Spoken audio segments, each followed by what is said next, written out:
welcome, here I've got Xiaomi Redmi 10 and let me show you how to change volume button function in the camera app at this device. So let's start by tapping on camera button to open it, and for now we are on standard photo mode. The volume buttons here are from the right, so let me try to use them now to see how they work with the camera. And as you can see now, by tapping on them I can easily take a picture. To change that function, let's go to right corner button. When we pick it, we get access to more options about the camera we can manage. Now let's move to left side and pick settings so we can open them. Here we have to slide a little bit and find volume buttons function. When we tap here, we can decide between shutter, which is now shutter countdown, zoom and volume.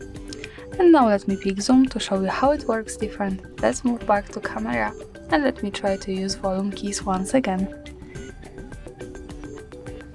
As you can see, I can easily get closer to my subject now and also move back so I can use zoom by tapping on volume buttons. That's all, thanks for watching, subscribe our channel and leave the thumbs up.